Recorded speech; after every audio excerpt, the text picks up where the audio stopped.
kenalin sekali lagi, gue Felix, ini Dodo, dan pada sesi kali ini rencananya kita mau ngejawab pertanyaan-pertanyaan yang belum sempat kita jawab pada sesi private konsultasi yang Sabtu kemarin ya? Jumat kemarin. Jumat malam. Ya, Jumat malam. Jadi ya mohon diperhatiin aja. Jadi kita bakal ngejawab ini secara singkat, dan mungkin buat beberapa yang udah kita jawab kemarin itu bakal kita skip lah buat demi menghemat waktu kita. Ya, kita mulai aja mungkin. Nah, jadi kalau teman-teman lihat di sini kan kita udah ada nih beberapa list, kita udah cantumin nama dan pertanyaannya. Jadi kita mulai aja dari yang atas nih, Cahyo Ayomi Putro. Nah, dia tanya tuh metode buat analisa programming AI gimana ya? Nah, menurut lo gimana tuh? Kalau programming AI di RSJ Agate ya, kita nggak analisa, kita implementasi. Implementasi AI-nya juga itu tergantung kebutuhan si gamenya sendiri. Kalau gamenya sederhana gitu, kita bahkan nggak perlu sampai ngoding AI gitu, kita cukup bikin logic ya, if else aja gitu. Kalau misalnya emang kita butuh AI, ada beberapa metode ya pendekatan AI yang bisa kita pakai. Yang paling sederhana kita bisa pakai finite state machine. Itu jadi kita nentuin beberapa state dari objek, misalnya state ketika dia diam, lalu ketika dia bergerak, dia nyerang atau dia mati kayak gitu. Itu yang paling sederhana. Implementasinya sangat mudah itu. Teman-teman bisa cari sendiri di referensinya di internet, banyak. Itu yang sangat dasar. Jadi maksudnya apa? Finite state machine ya. Nah, ini keywordnya teman-teman. Itu saya tulis aja di sini. Nah, finite state machine ini biasanya kita pakai buat nentuin logic si karakternya, kalau dia butuh decision tentang sesuatu kayak gitu. Kayak tadi kan disebut apakah si objek si karakternya, misalnya karakternya kita kasih AI, dia itu kapan dia harus jalan, kapan dia harus diem kayak gitu. Untuk yang lebih advance-nya, untuk soal decision making ini kita bisa pakai juga ini decision tree. Decision tree. Betul sekali. Decision tree.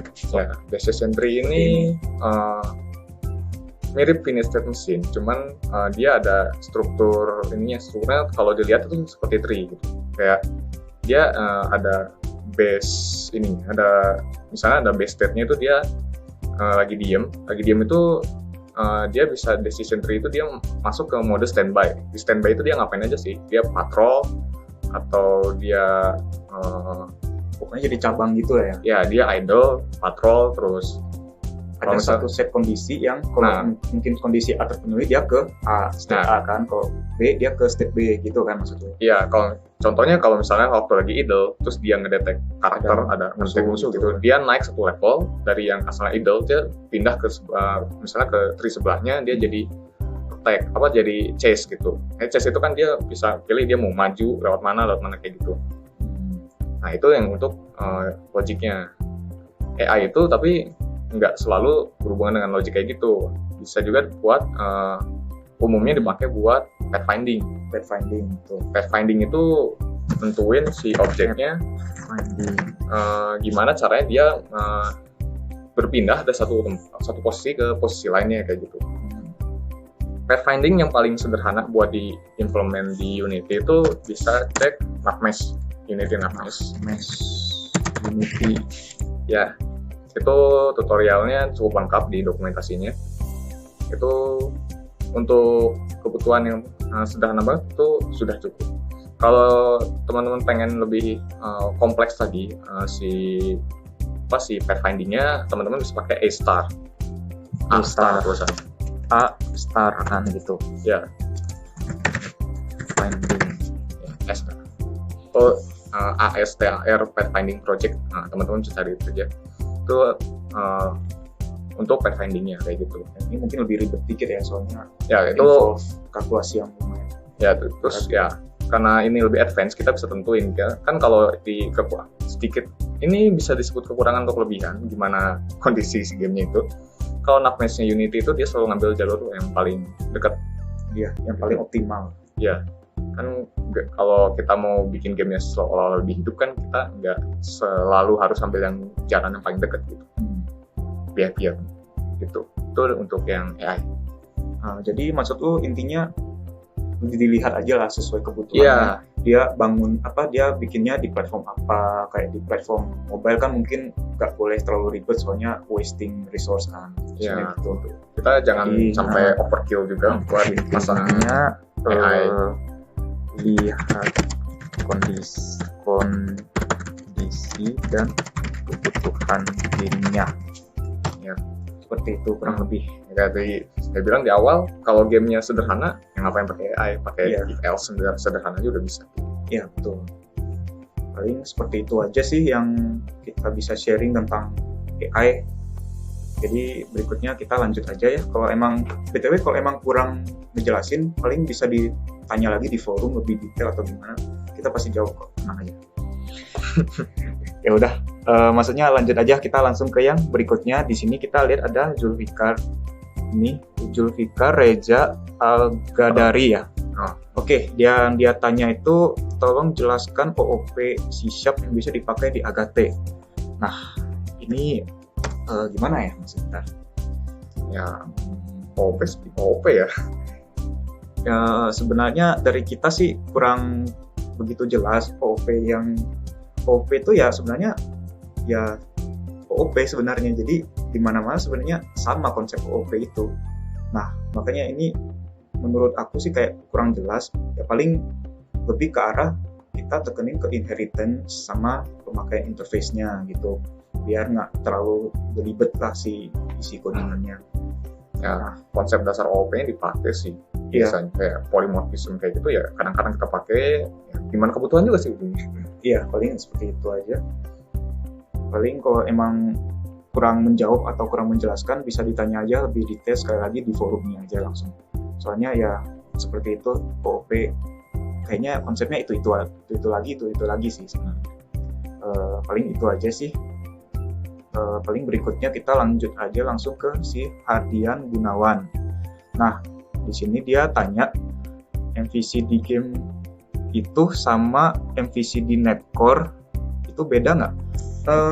Sebenarnya sih sama aja ya, lebih tetap dia juga menganut si model view controller kan. Nah, bedanya tuh kalau di game, kalau misalnya di Unity itu view ya paling mono behavior gitu-gituan aja sih. Ya intinya fungsi model view sama control itu sama sih sebenarnya di mana-mana juga.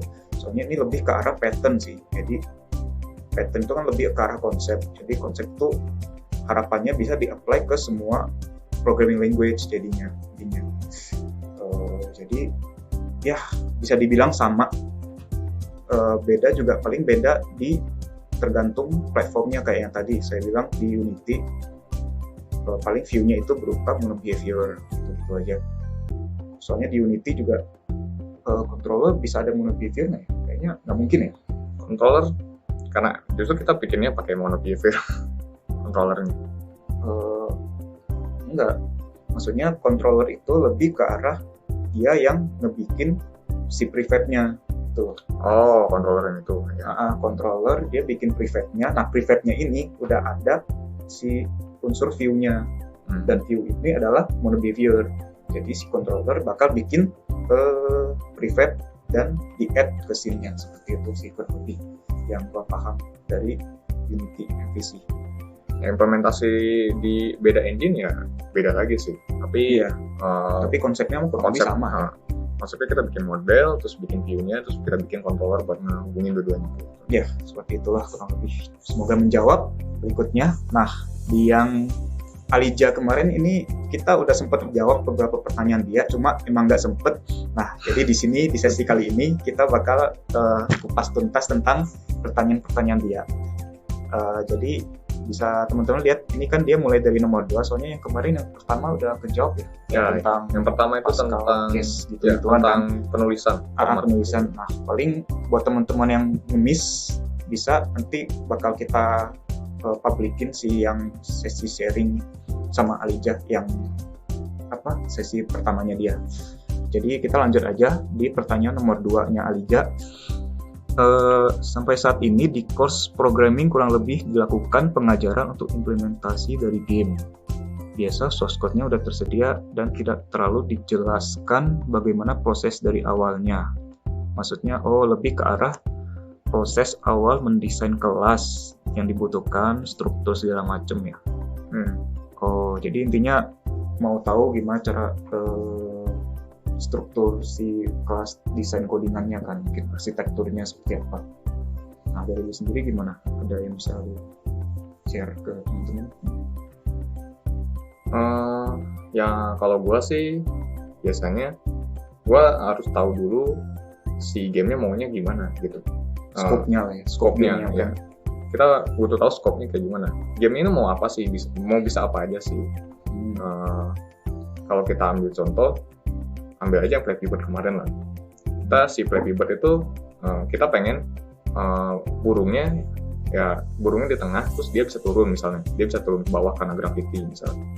Terus nanti ada pipe yang jalan ke samping gitu. Kita pilah-pilah dulu istilahnya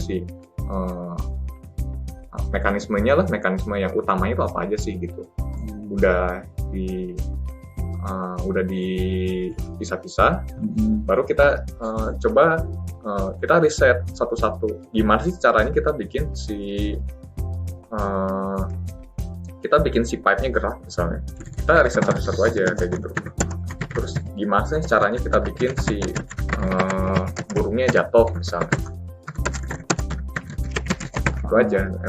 Banyaknya kita emang riset sih. Kalau kita emang buntu gitu, kita nggak tahu gimana caranya, kita riset, kita buka Google, kita baca-baca, bahkan kita kadang-kadang sampai baca yang dari fisikanya sendiri kayak gitu, apa kayak ngitung gravitasi itu gimana sih sebenarnya kayak gitu. Walaupun itu nge-search-nya kejauhan ya. Teman-teman sebenarnya kalau sekarang search sih udah gampang, teman-teman cari misalnya kayak how to move transform sideways gitu, itu pasti udah ada gitu. Dan terus teman-teman juga nggak perlu istilahnya masukin yang ribet banget lah gitu. Yang at least kalau misalnya teman-teman udah dapat konsepnya, teman-teman coba bikin yang sederhana. Misalnya kayak kalau mau ngegerakin kan ada misalnya kalau teman-teman buka di dokumentasi buat translate gitu. Translate tuh kalau ini kan istilahnya dia memindahkan gitu. Teman-teman coba masukin satu line kode itu, terus implementasiin itu satu line kode itu, kayak masukin parameter AKK dan lain-lain, terus teman-teman play, jalan kayak gitu. Biasanya kita riset itu. Nanti kalau misalnya teman-teman udah sering riset itu, teman-teman udah ngerti sendiri lah. Cuma mindahin kotak dari sini ke sana gitu, gimana caranya? Teman-teman udah tahu gitu. Tapi itu maksudnya ini kan yang dari lu deskripsi ini lebih ke arah prototyping kan sebenarnya. Nah mungkin bisa diperjelas lagi yang dari segi dokumentasinya yang menurut kita cukup penting sih. Gitu. Ya dokumentasi sih yang tadi ya, yang waktu kita nentuin dia bisa apa aja sih. Kita bisa pakai kelas diagram atau semacamnya kayak gitu. Oh iya benar, kelas diagram. Paling itu ntar bakal dijelasin kan di minggu mendatang. Ya itu ada di materi yang PDD harus. Ya udah paling bisa langsung dilihat aja. Ini sekarang yang dijelasin sama si Dodo ini lebih ke arah prototypingnya. Kalau yang dari segi dokumentasinya ntar di minggu mendatang ada tutorialnya. Jangan takut prototyping ya, itu iya. Kalau misalnya prototyping itu ngebantu biar teman-teman bisa lebih jelas lah game yang mau teman-teman bikin kayak gimana sih gitu. Gambarannya jadi lebih clear gitu kan. Iya. Ya. Dan teman-teman bisa develop lanjut lagi dari prototype ke yang benerannya kayak gitu. Jadi jangan takut eksperimen. Ya, jadi seperti itu kurang lebih jawaban nomor 2. Sama sekali lagi, jadi kalau emang tambahan lagi tadi. Ini kan yang mendesain kelas apa aja yang dibutuhkan. Nah itu teman-teman look forward aja di materi yang TDD itu, yang soal kelas diagram itu. Ya, cara mendesainnya itu. Jadi yang perlu diingat sih yang tadi yang gue bilang, tentuin aja si game ini bisa bisa ngapain kayak gitu. Ngapain? Dari list kita sebutnya story lah. Nah, kalau di UML tuh story ada use case itu. Kita tentuin aja dia mau apa nanti dari desain itu teman-teman juga bisa tahu juga, oh game gua nggak perlu gini juga kayak gitu, hapus aja kayak gitu.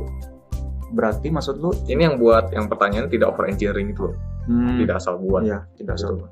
Oh yang itu ya. Kita kan nggak perlu kalau misalnya nanti kita harus nentuin si pantulannya kayak gimana, atau kita harus ngitung fisik dengan drag, ngitung pakai matematika kayak gitu, nggak usah sih. Berarti intinya itu kayak nge-breakdown si permasalahan jadi lebih kecil kan? Iya. Nah, ada lagi yang mau lu tambahin? Atau kurang lebih itu udah cukup? Untuk sekarang cukup sih. Nanti kalau kurang ya ditanya aja di forum. Ya udah, berarti seperti itu dulu nomor 2. Sekarang kita lanjutin ke soal nomor 3-nya Alija. Nah, jadi sekarang buat pertanyaan Alija nomor 3 kan. Nah, dia tanya itu, apakah di Agate memiliki standar penulisan kode atau seperti desain pattern yang dianut dan sebagainya. Nah, itu sebenarnya tuh ada. Nah, kita tuh pakainya, kalau yang di pertanyaan nomor 1 Alija kemarin, itu kan mungkin teman-teman nanti yang belum catch up bisa lihat aja, nanti kita akan publikin yang sesi pertama kita dengan Alija.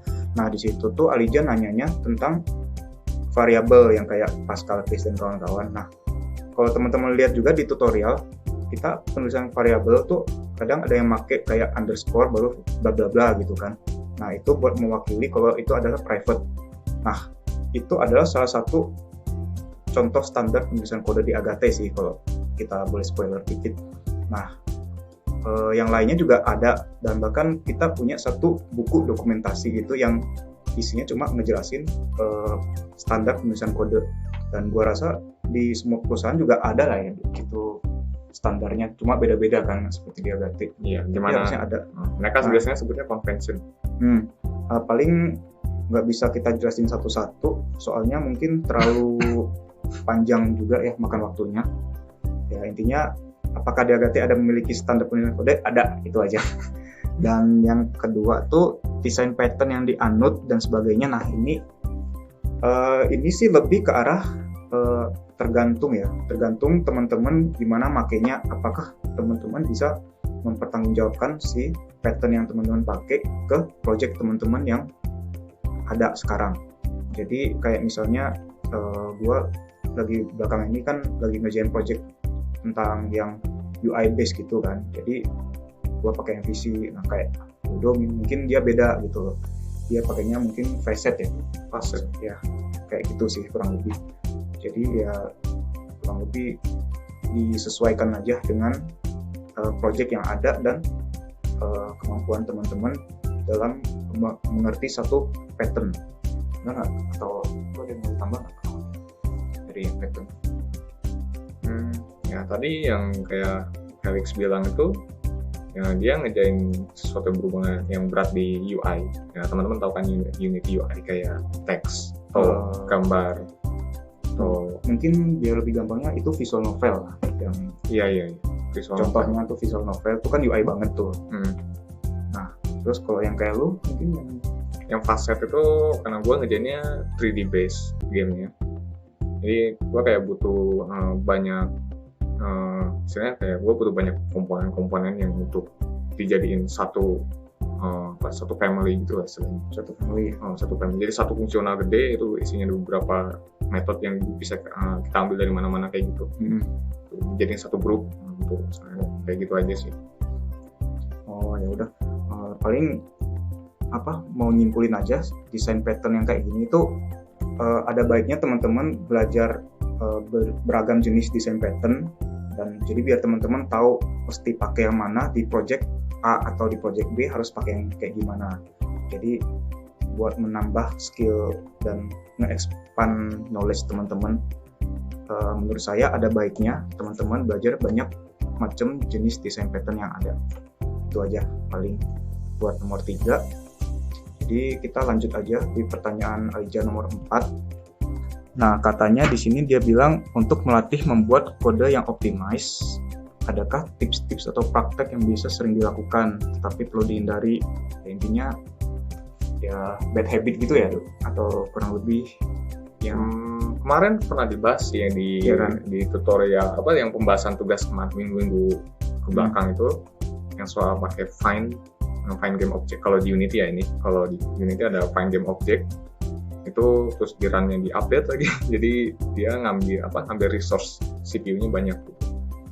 Paling gue mau nambahin sih, ini yang emang udah ada kan, yang kemarin di sesi pertama kita udah jawab, tapi kita taruh lagi di sini soalnya kita rasa penting buat teman-teman yang lain juga tahu lebih detail kan. Nah, jadi itu kita bakal bahas lagi. Nah, yang pertama tuh kode yang optimize atau tips-tips gitu kan, lebih kayak apa sih yang itu ya, yang ada tag-nya segala macam. Find object by tag. Jadi itu lebih ke arah game object.find ya. Ini kan yang harus dihindari, sama mungkin get komponen ya. Komponen ini kan berat kan kalau nggak salah tuh. Jadi get komponen jangan dipakai di dalam update gitu. Ya sebenarnya buat yang nyari objek atau nyari komponen itu emang harusnya nggak update sih. Biasanya kan makanya ada metode await dan start itu untuk nyiapin hal-hal itu gitu. Yang mau gue tambahin sih, ini Unity base ya kalau yang soal game object.find dan lain-lain. Kalau misalnya teman-teman pakai game engine yang lain, dia pasti punya kayak do's and don'ts-nya gitu sendiri. Nah, teman-teman bisa mulai cek di dokumentasinya mereka gitu. Misalnya teman-teman pakai RPG Maker, teman-teman coba cek forum-forum RPG Maker, terus buka dokumentasi kayak gitu. Kalau misalnya pakai Game Maker atau Unreal gitu, soalnya do's and don'ts di tiap game engine itu beda-beda sih. Iya, paling gue mau nambahin aja sih dari yang Unity. Ini kan kita ngomongin mumpung tutorial kita lagi pakai Unity. Nah, jadi itu buat selain hal-hal ini, paling teman-teman harus utilize cara pakai. Nah, jadi itu profiler Unity. Nah, menurut saya ini adalah fitur dari Unity yang lumayan bagus, yang teman-teman bisa pakai buat ngebantuin teman-teman ngedebug atau nge-optimize lah ya istilahnya, nge-optimize si gamenya teman-teman. Nah, kalau di sini tuh sebentar gua cari, kayak misalnya di CPU usage profiler, kalau teman-teman klik, nah dia kan nanti teman-teman bakal dikasih UI yang sejenis seperti ini. Nah, di sini teman-teman bisa lihat tuh, kalau kayak gini mungkin ada spike-nya kayak gini. Pas teman-teman klik itu di bawahnya suka ada keterangan tuh, tapi di sini nggak ada ya. Nah, ini nih. Nah, jadi teman-teman bisa langsung ngecek fungsi apa yang berat di sini, biar teman-teman bisa nge-fix lah, istilahnya nge-fix. Ya, itu jadi bisa jadi start point-nya teman-teman buat nyari apa masalahnya di situ. Kalau misalnya itu memang bukan yang teman bikin, kayak ini kayak render.prepare misalnya, ini ada render.prepare, kan teman bisa langsung Google aja tentang itu. Kenapa render.prepare-nya gede misalnya kayak gitu. Kurang lebih sih seperti itu. Pokoknya ini tools Unity yang menurut kita lumayan powerful buat ngebantuin teman-teman. Itu yang kedua. Nah, jadi itu dari segi tools, ini kan sebenarnya dari segi codingan yang bisa kita rekomendasikan, codingan seperti ini. Nah, yang kedua itu kita dari segi tools Unity Profiler. Nah, yang terakhir itu dari segi desain codingan. Nah, ini yang kemarin tuh sempat kita bahas dan kita mention kepada Alijah, itu yaitu pakai pattern solid pattern. Nah, ini kalau teman-teman Google solid principle pattern ya. Nah, di sini itu bentar. kemarin tuh gue sempat nemu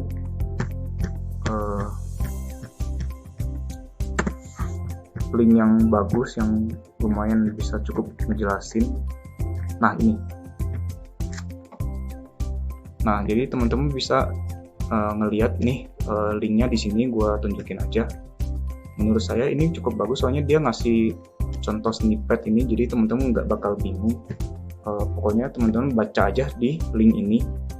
Ini buat apa? Ini lebih biar lebih ke arah habit teman-teman dalam nge-coding, biar kalau codingannya dan projectnya udah mulai gede, teman-teman nggak langsung ribet gitu si codingannya, nggak mulai spaghetti intinya.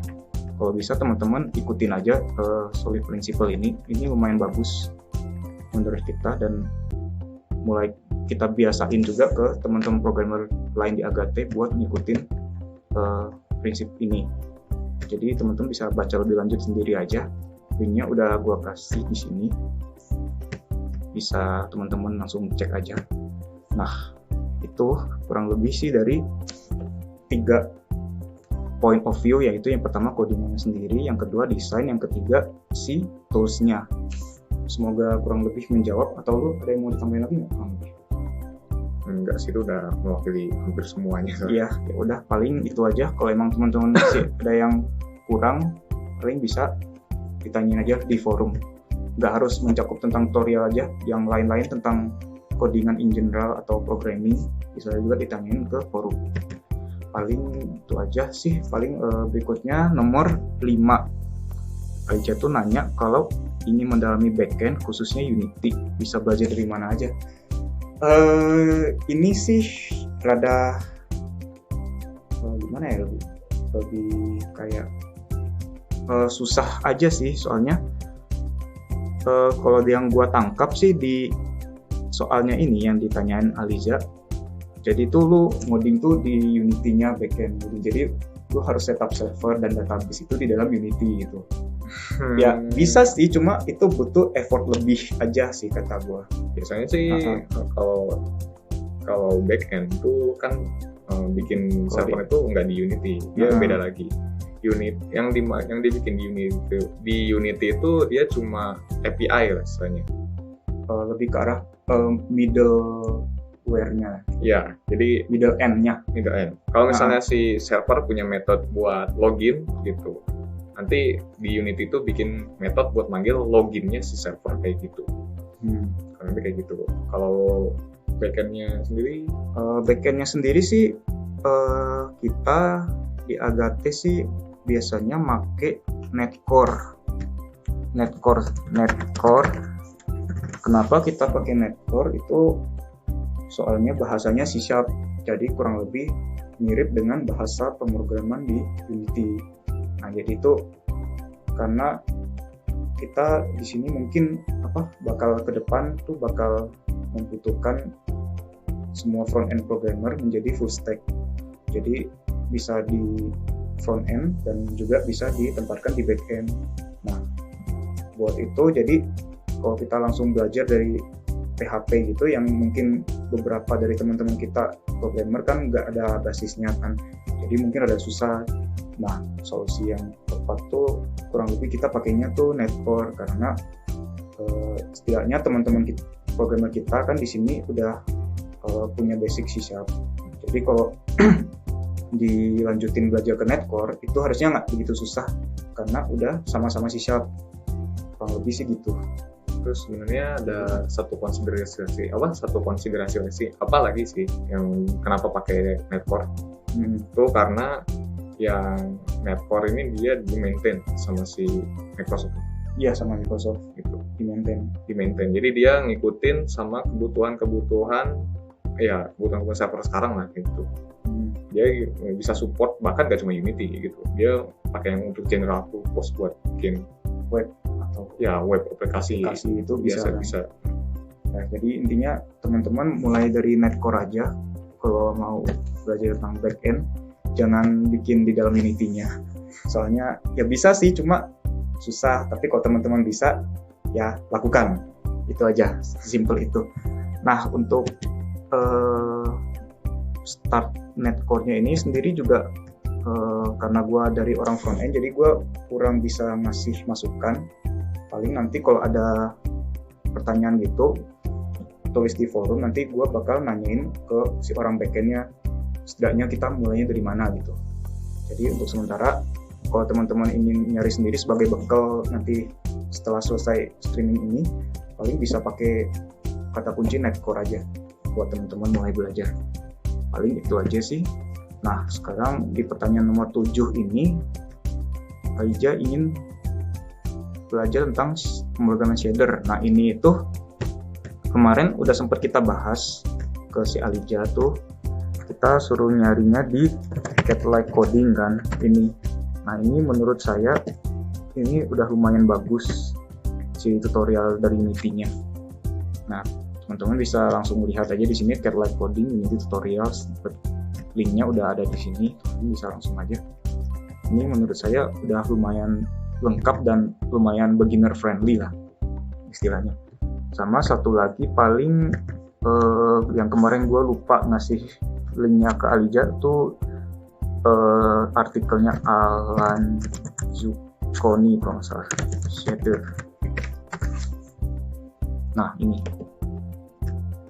nah di sini juga dia banyak ngajarin kita tentang shader gitu. Jadi ini juga menurut saya link yang lumayan bagus. Jadi ya, oke teman-teman bisa lihat aja.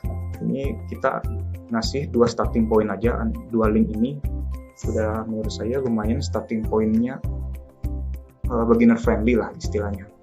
Teman-teman bisa baca sendiri aja. Sama paling sisanya di dokumentasi Unity juga udah cukup menjelaskan sih harusnya. Gua mah paling itu aja kalau shader. Next, pertanyaan nomor 8, roadmap dari seorang game programmer seperti apa dan di Agate bagaimana? Bisa gimana ya? Intinya tuh di Agate itu ada 2 pilihan. Lu bisa mulai dari front end atau mulai dari back end. Nah, terus selain itu mungkin ada jenis live ops gitu ya, sama technical yang ya tim technical ya. Tapi ya ujung-ujungnya masih di 2 itu aja sih, back end front end juga. Paling ada yang agak beda di technical artist. Enggak, soalnya kita di kita di Agate maksudnya front end back end itu kan lebih ke arah nge-handle game kan. Kalau yang kayak live ops itu dia nge-maintain. Tapi ya sama-sama juga sih. Sama yang ada tim tech ya. Tim tech itu kita lebih ke arah nge-support teman-teman front end dan back end. Ya, kurang lebih sih seperti itu. Tapi supportnya gimana ya itu benar-benar support membantuin. Kalau misalnya front end butuh sesuatu yang bisa mempercepat development, minta ke tim tech buat bikinin gitu. Jadi itu kurang lebih kayak ya itu intinya skill tree-nya di Agate lah untuk programmer. Mau nambahin apa lagi? Gue lupa soalnya tadi sempat gue potong. Mau nambahin apa ya? Yang roadmap kalau misalnya dari istilahnya jabatan mungkin. Iya benar. Kan suka ada tuh kalau di sekalian ada lead programmer dari apa terus kayak gimana gitu. Ya, tapi ini mungkin sih kata gue lebih ke general ya. Ya itu general sih. Soalnya ujung-ujungnya teman-teman bakal dihadapkan kepada 2 pilihan. Jadi itu antara lead programmer atau jadi senior programmer. Nah beda loh. Jadi lead itu belum tentu senior dan senior itu belum pasti ya bisa nge-lead. Nah bedanya gimana? Nah lead itu lebih ke arah dia bisa nge-manage teman-teman programmernya dia buat nge-solve suatu problem. Beda dengan senior. Kalau senior kan berarti dia kayak pure skill ya, betul sekali. Jadi itu si lead ini sebenarnya dia nggak perlu tahu terlalu mendalam tentang suatu skill programming nggak harus ini juga. Tapi setidaknya dia harus tahu sedikit-sedikit dari semua knowledge yang ada kan, maksudnya gitu. Dia harus punya basicnya sih. Dia jadi kan nggak bisa asal tunjuk. Dia harus nge-consider istilahnya kan dia nge-manage tim gitu, nge-manage tim programmer ini sendiri. Jadi seperti itulah sih kurang lebih. Kalau ditanya roadmap tuh ya seperti itu. Jadi ya teman-teman bisa mulai mikir aja ntar ke depan teman-teman pengen ke arah yang seperti apa. Itu aja sih yang bisa kita bahas dari pertanyaan Aliza nomor 8. Berikutnya kita lanjut aja ke nomor 9. Nah, di ranah game dev Indonesia saat ini dibandingin dengan luar negeri atau studi besar, kondisi game programmer yang ada itu kayak gimana kira-kira, atau apa yang bisa ditingkatin? Kalau ini sih menurut kita, kalau di Indonesia ini sebenarnya kita jujur kita nggak kalah skill dengan di luar negeri programmer dari segi programmingnya intinya tuh. Jadi itu sebenarnya kita juga bisa aja bikin yang game-game seperti Final Fantasy gitu kan, atau Skyrim. Nah, kan memang udah ada yang mendekati kayak gitu, yang project-project sebelum iya, itu. Jadi udah ada yang dijual-jual keluar gitu. Ada kan? Nggak cuma Agatim mah. Tapi itu intinya dari kita ya, juga kan? Tapi itu masih Indonesia juga. Masih Indonesia. Ya, teman-teman tahu lah itu judul-judul kayak gitu. Nah, jadi challenge yang ada itu yang sekarang mungkin kita hadapi itu lebih ke arah kita manage-nya ya, kalau nggak salah tuh. Jadi tuh gue pernah denger tuh dari senior kan, dia bilangnya tuh kalau kita game programmer Indonesia ini kita gabungin, maksudnya kita bikin game dengan dibandingin dengan si programmer luar bikin game juga kurang lebih hasilnya sama. Nah, cuma si programmer Indonesia ini kita gabungin jadi satu, itu belum tentu bisa bikin game yang lumayan bisa triple A lah ini statistiknya.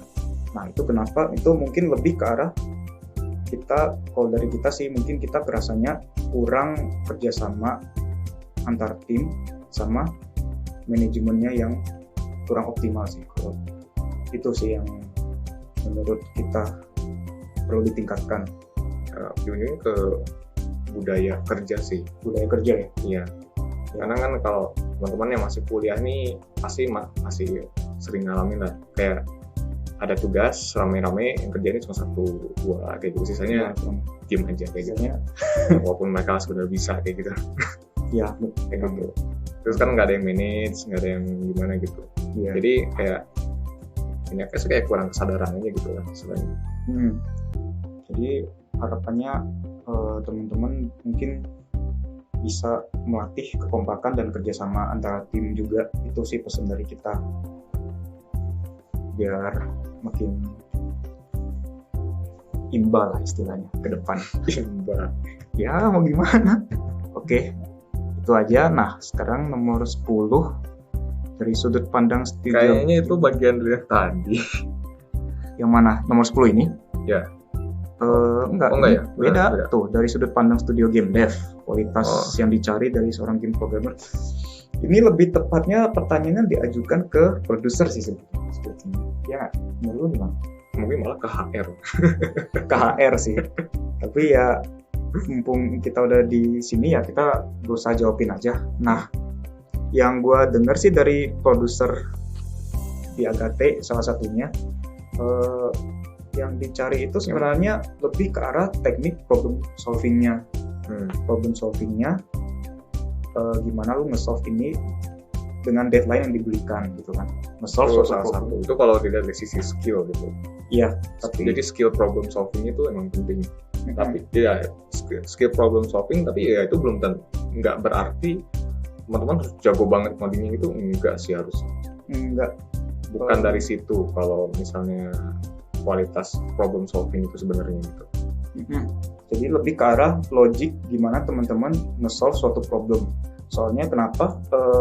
Kayak misalnya bahasa pemrograman itu kan sebenarnya bisa belajar kan, jadi nggak masalah. Jadi lebih ke arah logiknya, cara dia nge-solve problem, dan terutama dalam tekanan dan deadline. Itu aja sih yang penting. Itu ada yang mau ditambahin nggak? Ya, dari itu. sebenarnya sebelum ada tekanan dan deadline tuh yang dicari kalau misalnya ini ngomonginnya perusahaan, pasti yang dicari tuh apa sih, kayak skill teamworknya. Skill Itu teamworknya, penting nah itu satu lagi yang harus diperhatiin.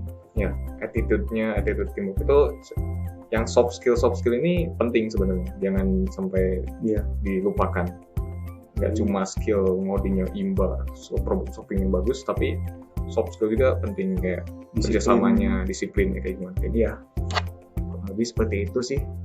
Nah, berarti sekarang karena waktu kita juga udah mulai terbatas, kita lanjut aja ke pertanyaan terakhir, tips-tips membuat portofolio sebagai game programmer. Nah, ini gimana ya? Yang pasti itu teman-teman kan udah diajarin cara memakai Git. Nah, itu dimanfaatkan, soalnya misalnya kalau emang butuh submission atau gimana kan tinggal link Git itu aja yang teman-teman kasih ke interviewer gitu, atau mungkin ya make sure juga itu Git-nya bisa diakses, jangan di private. Nah, other than that mungkin lebih ke arah mana ya, lebih ke soalnya juga kita buat portofolio juga kita buat seadanya, soalnya kan pasti nanti juga dites lagi kan di dalam. Jadi portofolio itu kalau bisa mewakili semua skill yang teman-teman punya. Jadi mungkin ada fisiknya, ada UI, ada segala macamnya. Teman-teman kalau bisa digabungin semua jadi satu game, atau bahkan ide sendiri itu adalah salah satu nilai yang bisa diambil sama si interviewernya sih kata gue. Yang portfolio kalau misalnya ini yang basicnya sih teman-teman bikinnya yang English kita gampang aksesnya. Akses itu termasuk baca. Itu kita nggak dapat kesulitan. Kita misalnya biar bikin si yang baca portfolio ini enak gitu. Terus buat nyoba untuk gamenya, coba teman-teman showcase aja game yang pernah teman-teman kerjain, yang best gitu, yang terbaik yang teman-teman pernah bikin itu apa gitu. Soalnya ini lebih ke kayak first impression sih ya sebenarnya. Yes. Jadi ya kalau bisa nge-showcase semua ilmu yang telah teman-teman dapetin gitu. Yeah. Kurang lebih kayak gitu sih yang bisa kita share dari nomor 11 ini. Nah, paling itu aja sih yang bisa kita share buat sesi kali ini. Nah, jadi sekian aja dari sesi ini. Kalau emang teman-teman ada yang belum ngerti atau belum paham, sekali lagi bisa langsung ditanyain aja di forum. Terus ya kurang lebih seperti itu aja. Semoga teman-teman mendapat insight dan tetap semangat dalam ngoding. Terima kasih.